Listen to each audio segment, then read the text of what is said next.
कशा आहात मुलांनो? अभ्यास करतायत ना? करायलाच पाहिजे. आपण शेवटच्या लेक्चरमध्ये पाहिलं ऑपरेशन ऑन वेक्टर. जर तुम्हाला दोन वेक्टर दिले असतील तर त्या दोन वेक्टरवरती आपण डिफरंट टाइप्सचे अरिथमॅटिक ऑपरेशन करू शकतो. दिलेल्या दोन वेक्टरवरती आपण ॲडिशन करू शकतो, सबट्रॅक्शन करू शकतो किंवा दोन वेक्टरवरती आपण मल्टिप्लिकेशन करू शकतो.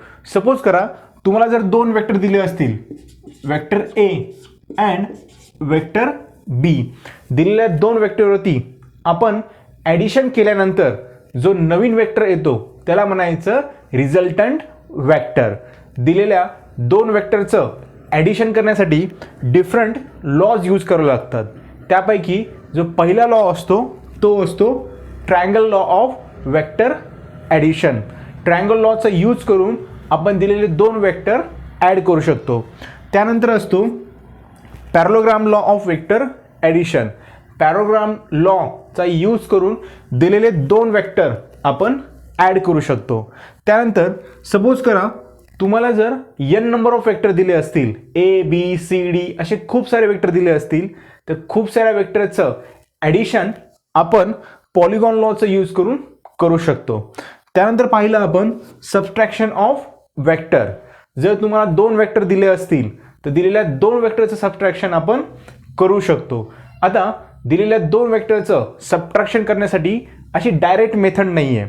जसं आपण ॲडिशन करण्यासाठी ट्रायंगल लॉ यूज करतो, पॅरलोग्राम लॉ यूज करतो किंवा पॉलिगॉन लॉ यूज करतो, तसं दिलेल्या दोन वेक्टरचं सबट्रॅक्शन करण्यासाठी अशी स्पेशल मेथड नाही आहे. दिलेले दोन वेक्टर हे अगोदर ॲडिशनच्या फॉर्ममध्ये लिहायचे आणि पॉलिगॉन लॉ किंवा पॅरलोग्राम लॉ किंवा ट्रायंगल लॉ यूज करून दिलेल्या दोन वेक्टरचं सबट्रॅक्शन करू शकतो. कसं की सपोज करा दोन वेक्टर आहेत आणि दिलेल्या दोन वेक्टरचं आपल्याला सबट्रॅक्शन करायचं आहे, तर सबट्रॅक्शन करण्यासाठी डायरेक्ट मेथड नाही आहे. ह्या इक्वेशनला ॲडिशनच्या फॉर्ममध्ये लिहायचं. मग कसं लिहिलं जातं आपण? R is equal to vector A plus minus of vector B. लक्षात, दोन वेक्टरचं सबट्रॅक्शन करताना त्याला ॲडिशनच्या फॉर्ममध्ये लिहायचं आणि ॲडिशनच्या फॉर्ममध्ये लिहून एक तर पॅरलोग्राम लॉ यूज करा किंवा ट्रायंगल लॉ यूज करा आणि दिलेल्या दोन वेक्टरचं सबट्रॅक्शन आपण करू शकतो. आता नेक्स्ट लेक्चरमध्ये पाहणार आहेत आपण multiplication of vector. Multiplication of vector start करण्याच्या अगोदर तुम्हाला एक पॉईंट शिकावा लागतो, तो मीन्स रिझोल्युशन ऑफ वेक्टर.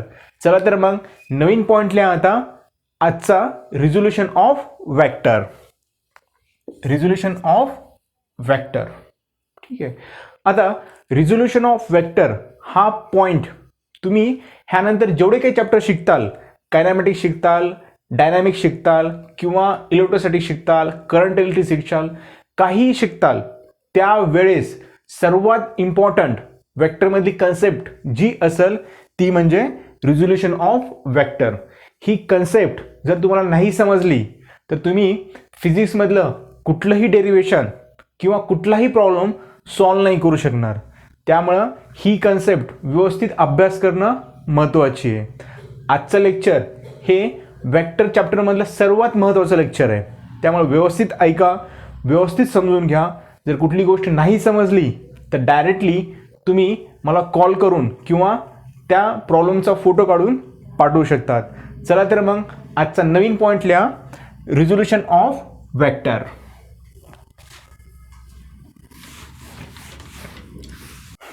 आता सगळ्यात अगोदर आपण डेफिनेशन बघू की रिझोल्युशन ऑफ वेक्टर मीन्स असतंय काय.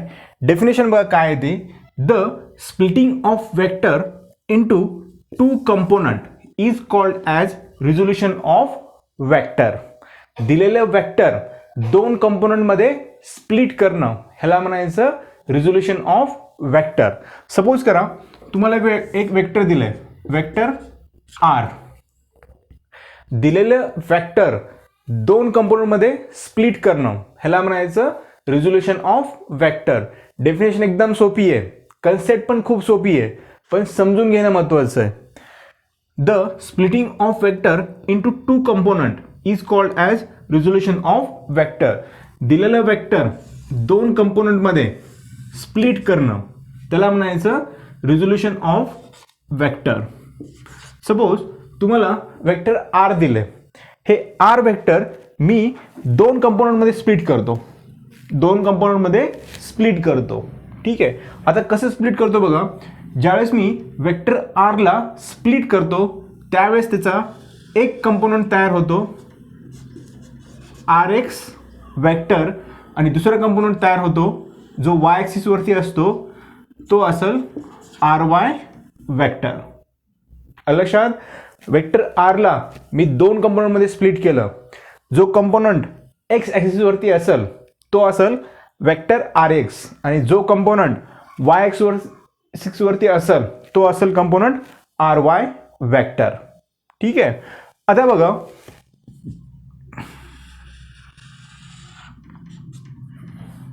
ठीक आहे. आता ज्यावेळेस मी वेक्टर दोन कंपोनंटमध्ये स्प्लिट करतो त्यावेळेस जे कंपोनंट तयार होतात त्या कंपोनंटमधला जो अँगल असतो तो नेहमी असतो 90 डिग्री. वाटलं तर लिहून घ्या. when we split, split म्हणजे तोडणे, when we split the given vector into two component, the angle between two vector, the angle between two component, हे जे दोन कंपोनंट आहेत आर एक्स वेक्टर आणि आर वाय वेक्टर, ह्या दोन कंपोनंट मधला अँगल नेहमी किती डिग्री असतो? The angle between two vector is angle between two component, angle between two component is 90 degree. ज्यावेळेस मी वेक्टर आर दोन कंपोनंटमध्ये स्प्लिट करल त्यावेळेस त्या दोन कंपोनंटमधला अँगल हा किती असतो? नेहमी 90 डिग्री. ठीक आहे. आता बघा नेक्स्ट, आता आर वाय, हा आर वाय कंपोनंट जो आर वाय वेक्टर आहे त्याचं मॅग्निट्यूड किती असतं? R Y. R X vector जो आहे त्या आर एक्स वेक्टरचं मॅग्निट्यूड किती असतं? R X. Resultant vector R जो मी स्प्लिट केलाय त्याचं मॅग्निट्यूड किती असतं? आर. बरोबर आहे. आपण मॅग्निट्यूड कशाने दाखवतो? अशा फॉर्ममध्ये दाखवतो. आर एक्स वेक्टरचं magnitude R X, R Y वेक्टरचं मॅग्निट्यूड आर वाय. ठीक आहे. आता बघा, आता मी पॅरलोग्राम लॉ कंप्लीट करतो किंवा पॅरलोग्राम कंप्लीट करतो. पॅरलोग्राम कसं कंप्लीट करतो बघा, हे आर एक्सला एक पॅरलल लाईन काढतो. ठीक आहे. ही झाली तुमची आर एक्स. आर एक्स वेक्टरचं मॅग्निट्यूड किती आहे? R X. आर एक्स एवढीच मी लाईन काढली. त्यानंतर वेक्टर आर वायचं मॅग्निट्यूड किती आहे? R Y. तेवढीच एक मी लाईन काढतो. हे झालं तुमचं आर वाय. आता खाली लिहा, according to parallelogram law of vector addition. काय लिहू शकतो बघा आता मी,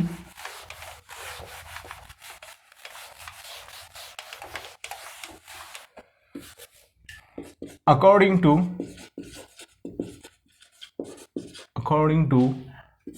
parallelogram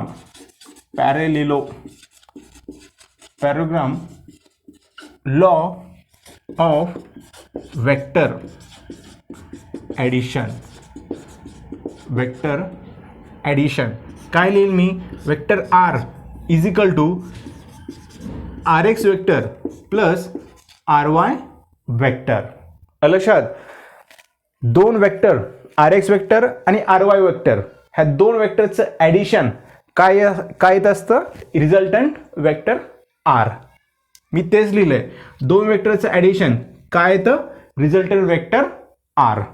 त्यानंतर बघा आता वेक्टर आर एक्स ह्याला मी कसं लिहितो बघा. आता कुठल्याही वेक्टरला आपण कसं लिहितो असतो? एनी वेक्टर कसं रिप्रेझेंट करतो आपण? Any vector is equal to magnitude into direction. कुठलाही वेक्टर आपण कसा लिहितो असतो किंवा कसा रिप्रेझेंट करत असतो? Magnitude into direction. आता जो आर एक्स वेक्टर आहे त्याचं मॅग्निट्यूड किती आहे, आर एक्स. ठीक आहे, आर एक्स वेक्टरचं मॅग्निट्यूड आर एक्स.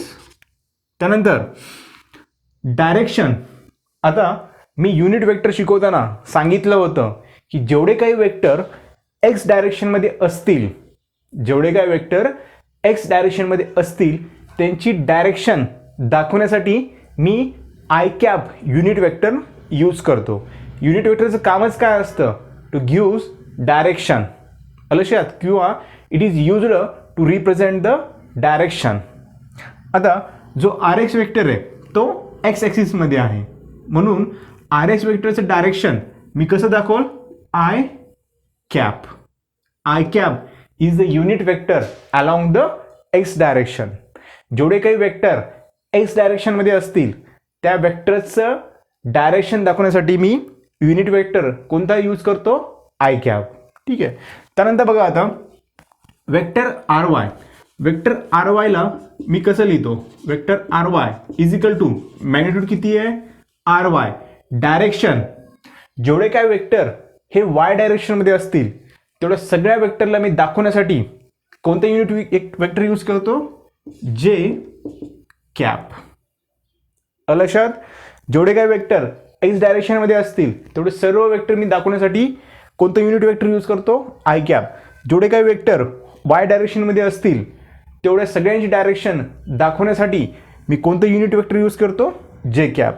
हेन्स मी आता मग ह्याला असं लिहू शकतो, R vector is equal to R X वेक्टरला काय लिहिल मी आता, R X I cap. R X I cap plus R Y वेक्टरला काय लिहिल मी आता, magnitude into direction that is R Y J cap. समजलं. आर एक्स वेक्टरला मी मॅग्निट्यूड डायरेक्शन, आर वाय वेक्टरला मी मॅग्निट्यूड डायरेक्शनच्या फॉर्ममध्ये लिहिलं. आता समजलं आपण काय शिकत आहे, resolution of vector. Resolution of vector means splitting the vector into two component. Vector R होता, तो वेक्टर आर मी दोन कंपोनंटमध्ये स्प्लिट केला. त्याचा एक कंपोनंट आहे आर एक्स वेक्टर आणि दुसरा कंपोनंट आहे आर वाय वेक्टर. त्यानंतर बघा आता तुम्हाला एक गोष्ट माहिती आहे की the angle between R X vector and R vector is theta. समजलं. वेक्टर आर आणि वेक्टर आर एक्स वेक्टर ह्या दोघांमधला अँगल किती आहे, थीटा आहे. ठीक आहे. आता बघा मी रिझल्टंट वेक्टर असा लिहिला आहे, R X into I cap plus R Y into J cap. आता मी ह्यानंतर मॅग्निट्यूड काढल. ठीक आहे. मॅग्निट्यूड मीन्स मी आर एक्सची व्हॅल्यू काढल आणि आर वायची व्हॅल्यू काढल. आता ही जी डायग्राम आहे ही डायग्राम मी इन फक्त मॅग्निट्यूडच्या फॉर्ममध्ये लिहील. ही जी दिलेली डायग्राम आहे किंवा हे जी मी काढलेली डायग्राम आहे ही फक्त मी मॅग्निट्यूडच्या फॉर्ममध्ये लिहील. कशामुळे लिहील, कारण मला आर एक्सची व्हॅल्यू काढायची आहे. Magnitude of vector R X आणि magnitude of vector R Y is R Y, ह्या दोघांची मला व्हॅल्यू काढायची. आता मी व्हॅल्यू कशी काढतो बघा, मी फक्त दिलेले डायग्राम मॅग्निट्यूडच्या फॉर्ममध्ये लिहितो. दिलेली डायग्राम फक्त मी मॅग्निट्यूडच्या फॉर्ममध्ये.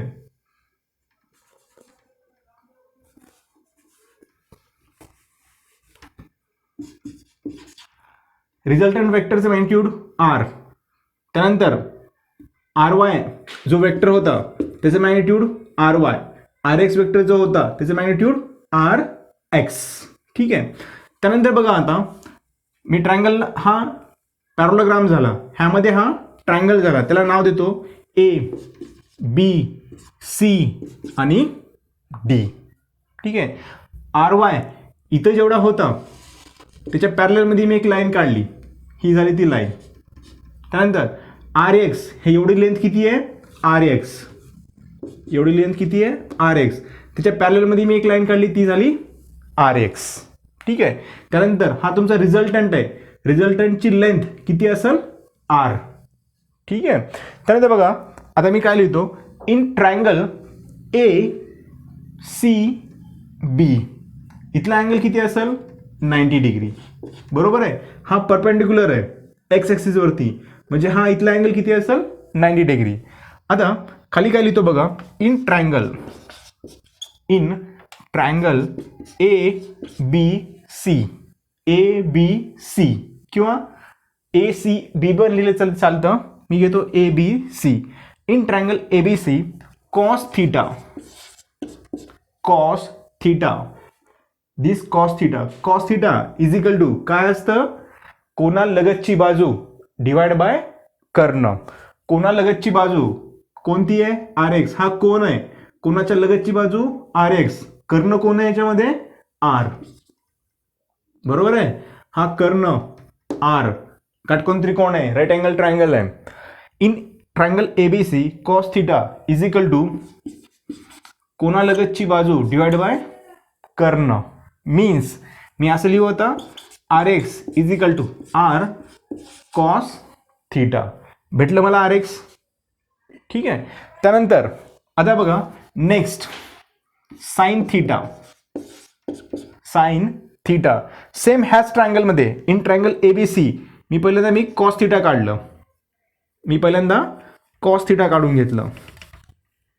ए B C cos theta is equal to R S divide by R. आता साइन थीटा बघा, sine theta is equal to कोणासमोरील बाजू किती आहे, आर वाय डिवाइड बाय कर्ण. ठीक आहे, R. Hence R Y is equal to R sine theta. ह्याला द्या इक्वेशन 1 आणि ह्याला द्या इक्वेशन 2. समजलं. R X is equal to काय आलं, आर कॉस थीटा. आणि आर वाय जे वाय ॲक्सिसवरचा जो वेक्टर होता आर वाय वेक्टर, त्या वेक्टरचं मॅग्निट्यूड किती आलं, R Y is equal to R sine theta. सर्वात महत्वाची गोष्ट. ठीक आहे, वेक्टर आर चं मॅग्निट्यूड किती आहे, आर. ह्या आरला मी दोन कंपोनंटमध्ये डिवाइड केलं. एक झाला आर एक्स आणि दुसरा झाला आर वाय. ठीक आहे. जर वेक्टर आर होता, वेक्टर आरचं मॅग्निट्यूड किती होतं, आर. त्या मॅग्निट्यूडला मी दोन कंपोनंटमध्ये डिवाइड केलं, R X component, R Y component. R एक्सचं मॅग्निट्यूड किती आलं, आर कॉस थीटा. आणि आर वाय कंपोनंटचा मॅग्निट्यूड किती आलं, आर साइन थीटा. ठीक आहे. आता तुम्ही म्हणताल की सर हे प्रत्येक वेळेस ज्यावेळेस तुम्ही कंपोनंट स्प्लिट करताल ते कंपोनंट लक्षात कसे ठेवायचे. ठीक आहे. आता बघा, ज्या साईडला अँगल थीटा असतो, ह्या साईडला आहे ना, ज्यावेळेस तुम्ही आर असं स्प्लिट करताल, ज्या साईडला अँगल दिलेला असतो तिकडं नेहमी कोणता कंपोनंट येतो, आर कॉस थीटा. ठीक आहे. एक्झाम्पल घेतलं की समजून जाईल, एकदम सोपा आहे. हा तुमचा आर होता. ज्या साईडला तुम्हाला अँगल दिलेला असतो त्या साईडला कोणता कंपोनंट तयार होत असतो, आर कॉस थीटा. आणि दुसऱ्या साईडला कोणता कंपोनंट तयार होत असतो, आर साइन थीटा. लक्षात. आता बघा नेक्स्ट काय लिहितो बघा मी आता, add take square of equation 1 and 2 and add it. Equation 1 आणि इक्वेशन 2 चा स्क्वेअर घ्यायचा आणि त्यांना ॲड करायचं. मग काय येतं बघा, R X square plus R Y square is equal to R square cos square theta plus R square sine square theta. लक्षात. इक्वेशन 1 आणि इक्वेशन 2 चा मी स्क्वेअर घेतला आणि स्क्वेअर घेऊन इक्वेशन 1 आणि इक्वेशन 2 ला मी ॲड केलं. काय आलं, R X square plus R Y square is equal to R square cos square theta plus R square sine square theta. Means काय झालं, हे R square plus R Y square is equal to, दोघांमधून R square common काढा, ब्रॅकेटमध्ये येईल cos square theta plus sine square theta. Hence cos square theta plus sine square theta किती येत असतं, 1. बरोबर आहे. Hence R square is equal to R X square plus R Y square. मग ह्याच्यावरून मी असं लिहू शकतो, hence R is equal to R X square plus R Y square. लक्षात जर तुम्हाला आर एक्स आणि आर वाय दिलं असेल तर तुम्ही रिझल्टंट वेक्टर आर काढू शकतात. जर तुम्हाला आर एक्स आणि आर वाय दिलं असेल तर तुम्ही रिझल्टंट वेक्टरचं मॅग्निट्यूड काढू शकतात.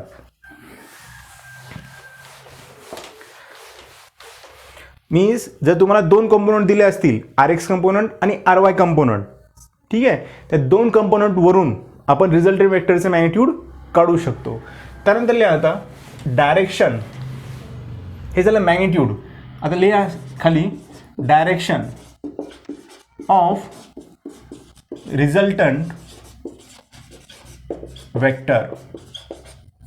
Direction of resultant vector, direction of resultant vector.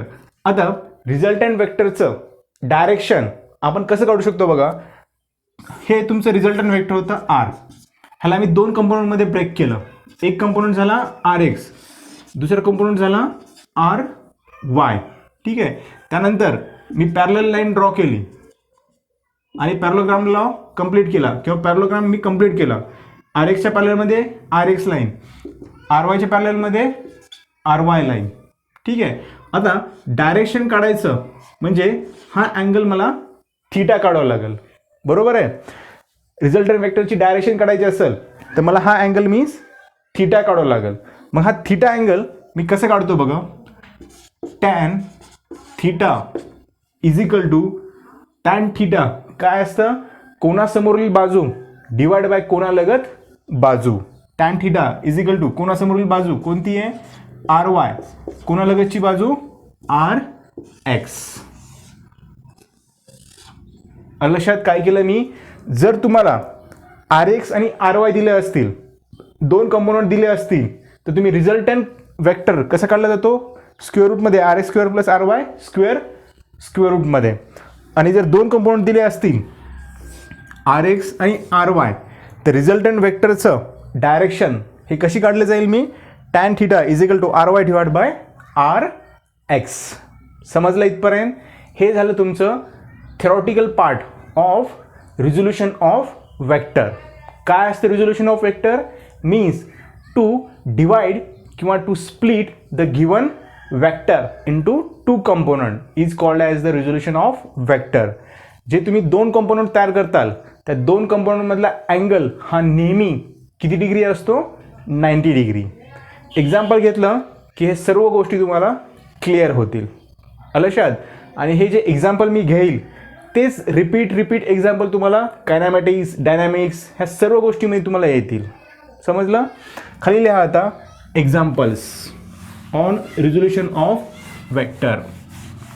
Problem काय दिलाय बघा. Find the x Y component of vector shown in figure. तुम्हाला एक वेक्टर दिलाय F vector. F means force vector. हा फोर्स वेक्टर तुम्हाला दोन कंपोनंटमध्ये स्प्लिट करायचा आहे. एक कंपोनंट असेल एक्स वरती आणि दुसरा असेल वाय वरती. ज्यावेळेस दिलेला कंपोनंट मी स्प्लिट करल दोन कंपोनंटमध्ये, त्यावेळेस कोणते दोन कंपोनंट नवीन तयार होणार, एक असणार एफ एक्स आणि दुसरा कंपोनंट असेल एफ वाय. आता मगाशी मी तुम्हाला सांगितलं ज्या डायरेक्शनमध्ये थीटा दिला असेल त्या डायरेक्शनमध्ये जो कंपोनंट तयार होतो तो कोणता असतो, कॉस थीटा. मीन्स एफ एक्सलाच मी काय लिहील, एफ कॉस थीटा. जसं तुम्हाला वेक्टर आर दिलेला आर वेक्टर ज्यावेळेस तुम्ही थीटाच्या डायरेक्शनमध्ये स्प्लिट केलतात त्यावेळेस तुमचा कोणता कंपोनंट आला होता, R cos theta. R X is equal to R cos theta. आणि ज्यावेळेस तुम्ही त्याला वाय डायरेक्शनमध्ये स्प्लिट केलतात त्यावेळेस कोणता कंपोनंट आला होता, R Y is equal to R sine theta. Same तुम्हाला एफ कंपोनंट दिलाय, ज्यावेळेस मी एक्स डायरेक्शनमध्ये स्प्लिट करेल त्यावेळेस एफ एक्स काय येईल, एफ कॉस थीटा. आणि ज्यावेळेस मी त्याला वाय डायरेक्शनमध्ये स्प्लिट करेल त्यावेळेस काय येईल, एफ साइन थीटा. ठीक आहे. एफ फॅक्टर मी दोन कंपोनंटमध्ये स्प्लिट केला, एक असेल एफ एक्स दुसरा असेल एफ वाय. आता एफ एक्सची व्हॅल्यू काढायची मला. खाली लिहा the component in X direction. The component in X direction. काय असेल component in X direction? F X is equal to, हे एफ एक्स म्हणजे वेक्टर स्प्लिट केल्यानंतर जो एक्स डायरेक्शनमध्ये वेक्टर येतं त्याचं फक्त मी मॅग्निट्यूड लिहितोय. त्याचं मॅग्निट्यूड किती असेल? F X is equal to F cos theta. ठीक आहे, एफ किती दिले तुम्हाला? 5. त्यानंतर कॉस थिटाची व्हॅल्यू किती दिली? 30 डिग्री. लक्षात. त्यानंतर कॉस 30 डिग्रीची व्हॅल्यू किती येते? कसं काढायचं? कॉस 30 डिग्रीची व्हॅल्यू पटकन लक्षात येत नाही, त्यासाठी एक शॉर्ट ट्रिक आहे.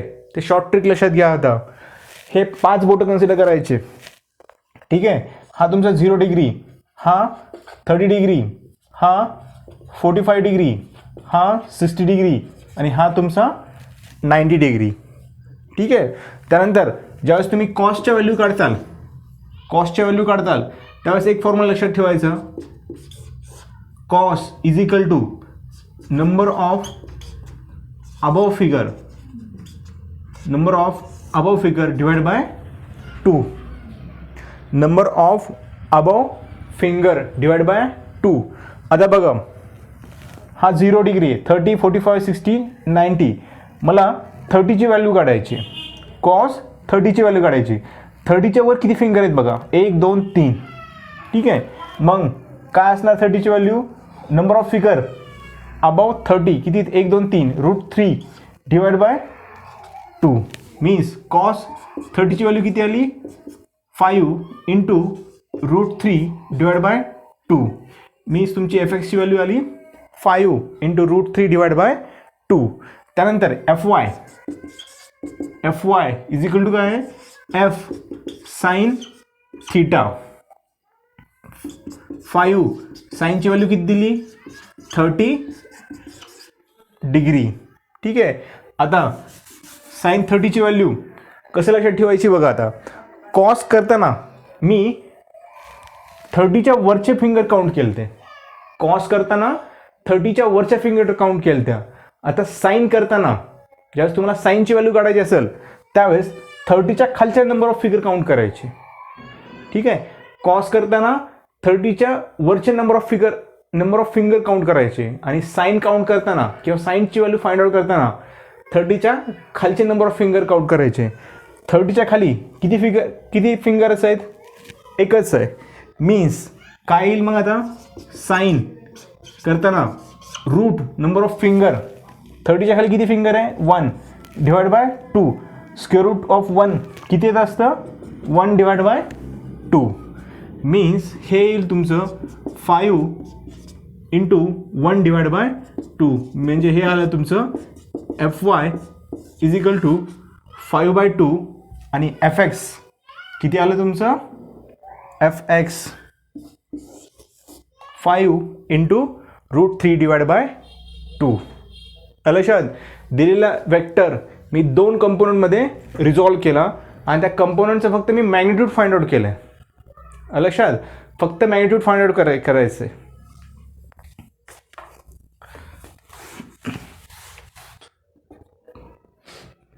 आता ह्यानंतर जे एक्झाम्पल आपण बघणार आहेत ते एक्झाम्पल ज्यावेळेस तुम्ही न्यूटन्स लॉ ऑफ मोशन शिकताल किंवा डायनॅमिक्स शिकताल किंवा इलेक्ट्रोस्टॅटिक किंवा कुठलाही चॅप्टर शिकताल त्यावेळेस हे एक्झाम्पल खूप इम्पॉर्टंट आहे. ठीक आहे. एक्झाम्पलमध्ये बघा काय दिलं आहे. हा एक वेज दिला आहे. त्या वेजवरती एक मास आहे m ग्रॅमचं.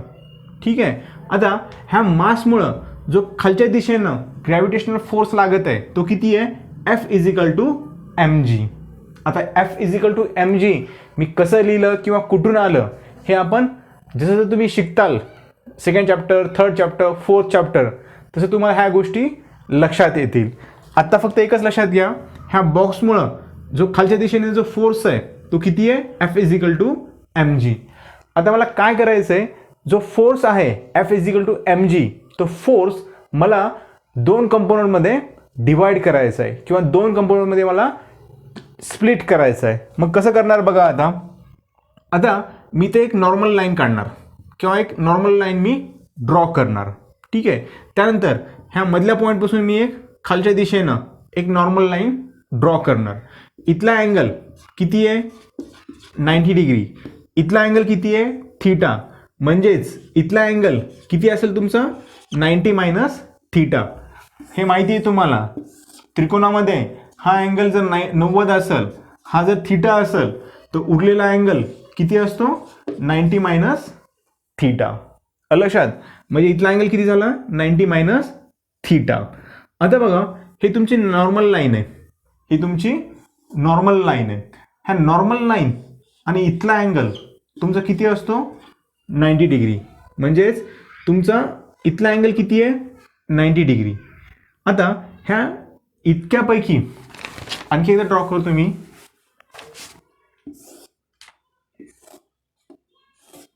हा जर अँगल तुमचा 90 मायनस थीटा असेल, ठीक आहे, तर उरलेला एवढा अँगल किती असेल, उरलेला एवढा अँगल किती असेल, हा पूर्ण अँगल किती तुमचा 90 डिग्री. 90 डिग्रीमधून मी एवढा डिग्री मायनस केला, 90 degree minus 90 degree minus theta, तर किती येतो बघा 90 मायनस 90 प्लस थीटा, 90 कॅन्सल झालं, म्हणजे इथला अँगल किती आला तुमचा थीटा डिग्री, म्हणजे हे झालं तुमचं थीटा डिग्री. समजलं. आता जो एफ फोर्स आहे, हा एफ फोर्स मला स्प्लिट करायचा आहे दोन कंपोनंटमध्ये. मग मी कसं स्प्लिट करणार बघा, हा जो एफ फोर्स आहे हा स्प्लिट करायचा आहे दोन कंपोनंटमध्ये. त्यापैकी त्याचा एक कंपोनंट कुठे येणार थीटाच्या डायरेक्शनमध्ये, बरोबर आहे. जसं मी आर वेक्टर किंवा आर कंपोनंट मी स्प्लिट केला होता, हा आर कंपोनंट दोन ह्याच्यामध्ये मी स्प्लिट केला होता. एक थीटाच्या डायरेक्शनमध्ये कोणता कंपोनंट आला होता आर कॉस थीटा, एक वायच्या डायरेक्शनमध्ये स्प्लिट केला होता, तो कोणता आला होता आर साइन थीटा. तसं हा एफ फोर्स मी स्प्लिट करल, एक ह्या डायरेक्शनमध्ये आणि दुसरा ह्या डायरेक्शनमध्ये. जो कंपोनंट थीटाच्या डायरेक्शनमध्ये आपण स्प्लिट करतो तो कंपोनंट काय होत असतो कॉस थीटा. हा आर वेक्टर होता, आर वेक्टरचं मॅग्निट्यूड आर होतं, त्याला मी स्प्लिट केलं थीटाच्या डायरेक्शनमध्ये, काय आलं तर आर कॉस थीटा. म्हणजेच मी इथं काय लिहिल, हा कंपोनंट ज्यावेळेस मी स्प्लिट करेल त्यावेळेस येईल एफ कॉस थीटा. लक्षात, हा एफ फोर्स मी स्प्लिट केला थीटाच्या डायरेक्शनमध्ये, काय आला एफ कॉस थीटा. आणि त्याच्या 90 डिग्रीच्या अँगलमध्ये दुसरा कंपोनंट असेल कोणता एफ साइन थीटा. लक्षात, म्हणजेच मी काय केलं ते दाखवतो एकदा. हा तुमचा फोर्स एफ होता, हे तुमची नॉर्मल लाईन होते, इथला अँगल किती होता थीटा, हा फोर्स काय होता F is equal to M G. हा एफ फोर्स मी दोन कंपोनंटमध्ये स्प्लिट केला, रिझॉल्व केला. मग जो कंपोनंट ह्या डायरेक्शनमध्ये स्प्लिट होईल तो काय असेल एफ कॉस थीटा, म्हणजेच एम जी कॉस थीटा. आणि ह्याच 90 डायरेक्शनमध्ये जो स्प्लिट असेल किंवा स्प्लिट केला जाईल तो असेल एफ साइन थीटा. लक्षात, दिलेला कंपोनंट मी दोन कंपोनंटमध्ये स्प्लिट केला, एक आला एफ कॉस थीटा, दुसरा आला एफ साइन थीटा. लक्षात कसं स्प्लिट करायचं, ज्या डायरेक्शनमध्ये थीटा दिला असेल त्या डायरेक्शनमध्ये जो कंपोनंट स्प्लिट होतो तो असतो एफ कॉस थीटा. आणि राहिलेल्या 90 डिग्रीच्या अँगलमध्ये कुठला कंपोनंट तयार होतो F sine theta. The given vector is split into two component is called as the resolution of vector. समजलं. नेक्स्ट लिहा आता थर्ड एक्झाम्पल. आता ह्यानंतर जे मी एक्झाम्पल घेत आहे हे एक्झाम्पल आहे सिम्पल पेंडुलमचं. ठीक आहे, ज्यावेळेस तुम्ही थर्ड किंवा फोर्थ चॅप्टर शिकताल त्यावेळेस हे एक्झाम्पल त्यामध्ये येईल. आता बघा काय केलं, एक स्ट्रिंग आहे, एक दोरी आहे, त्या दोरीवरच्या खालच्या साईडला मी एक मास लावलं आहे. ठीक आहे, आणि मास लावल्यामुळं त्या स्ट्रिंगमध्ये एक फोर्स तयार झाला आहे, त्याला म्हणायचं टेन्शन फोर्स. लक्षात, एक दोरी आहे, त्या दोरीच्या खाली मी एक मास लावला आहे, त्या मास लावल्यामुळं त्या स्ट्रिंगमध्ये किंवा त्या दोरीमध्ये जो फोर्स आलेला आहे त्याला म्हणायचं टेन्शन फोर्स. आता ही जी दोरी आहे ती आहे सम अँगल थीटा, ठीक आहे. आणि त्या दोरीमधला जो फोर्स आहे तो आहे टेन्शन फोर्स टी. हा जो टेन्शन फोर्स आहे हा टेन्शन फोर्स मला दोन कंपोनंटमध्ये स्प्लिट करायचा आहे. मग ते दोन कंपोनंटमध्ये स्प्लिट कसं करणार, तुम्हाला मी सांगितलं होतं ज्या डायरेक्शनमध्ये थीटा दिला असेल त्या डायरेक्शनमध्ये जो कंपोनंट स्प्लिट होईल त्याची व्हॅल्यू काय असते, टी कॉस थीटा. आणि त्याच्या 90 डिग्रीमध्ये जो दुसरा कंपोनंट तयार होत असतो त्याची व्हॅल्यू काय असते, टी साइन थीटा. लक्षात, जो टेन्शन फोर्स होता तो टेन्शन फोर्स मी दोन कंपोनंटमध्ये स्प्लिट केला. ज्या डायरेक्शनमध्ये थीटा असेल त्या डायरेक्शनमध्ये कुठला टेन्शन फोर्स तयार होतो, टी कॉस थीटा. किंवा त्या डायरेक्शनमध्ये कुठला कंपोनंट तयार होत असतो, टी कॉस थीटा. आणि राहिलेल्या 90 डिग्रीच्या डायरेक्शनमध्ये किंवा 90 डिग्री अँगलमध्ये कुठला कंपोनंट तयार होत असतो, टी साइन थीटा. सिम्पल आहे एकदम. दिलेला वेक्टर दोन कंपोनंटमध्ये स्प्लिट करायचा आहे. ज्या डायरेक्शनमध्ये थीटा असेल त्या डायरेक्शनमध्ये असेल कॉस थीटा आणि उरलेल्या डायरेक्शनमध्ये असेल साइन थीटा. हे झालं तुमचं रिझोल्युशन ऑफ वेक्टर. ह्यानंतर तुमचे दोन वेक्टर राहिलेले आहेत. एक असेल डिस्प्लेसमेंट वेक्टर आणि दुसरा असेल पोझिशन वेक्टर. हे आपण बघणार आहेत नेक्स्ट लेक्चरमध्ये. अभ्यास करत राहा.